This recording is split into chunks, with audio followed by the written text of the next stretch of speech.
கோவை சூலூர் விமானப்படை தளத்தில் தாரங் சக்தி பன்னாட்டு கூட்டு விமான போர் பயிற்சியின் ஒரு பகுதியாக ராணுவ தளவாடங்கள் மற்றும் போர் விமான கருவிகளின் கண்காட்சி துவங்கியுள்ளது. கூடுதல் தகவலுடைய நம்முடைய செய்தியாளர் குருசாமி, இந்த கண்காட்சியுடைய சிறப்பு என்ன?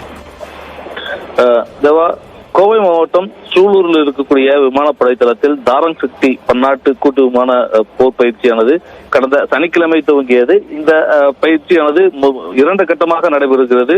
முதல் முறையாக பல நாடுகளை சேர்ந்த விமானப்படைகள் ஒரே இடத்தில் பயிற்சியை மேற்கொள்ளக்கூடிய இந்த பயிற்சியில் ஜெர்மனி, இங்கிலாந்து, பிரான்ஸ் உட்பட 10 நாடுகள் பங்கேற்றிருக்கின்றன. இந்த நிகழ்வுடைய 5வது நாளாக இன்றைய தினம் இந்த பயிற்சிகள் நடைபெற்று வரக்கூடிய நிலையில் இந்த தாரங் சக்தி பன்னாட்டு விமான போர் பயிற்சியினுடைய ஒரு பகுதியாக ராணுவ தளவாட கண்காட்சியானது இன்றைய தினம் துவங்குகிறது. இந்த கண்காட்சியினை தமிழக ஆளுநர் RN ரவி தற்பொழுது துவக்கி வைத்திருக்கிறார்.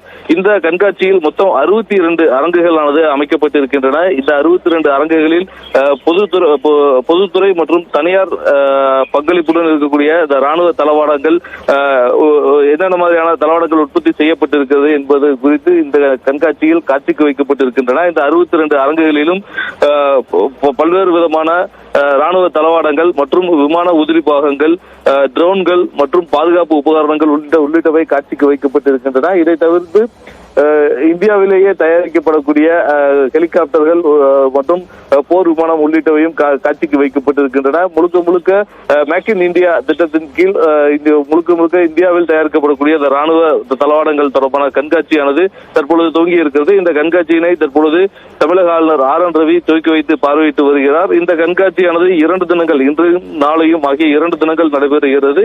இந்த 2 தினங்களில் ராணுவ அதிகாரிகள் பல்வேறு பகுதிகளில் இருக்கக்கூடிய ராணுவ அதிகாரிகள் இந்த கண்காட்சியை பார்க்க இருக்கிறார்கள். இதை தவிர்த்து கோவையில் இருக்கக்கூடிய பல்வேறு தொழில் முனைவோர் மற்றும் இந்த தொழில் சார்ந்த நிபுணர்கள் உள்ளிட்டோர் இந்த கண்காட்சியினை பார்வையிட இருக்கிறார்கள்.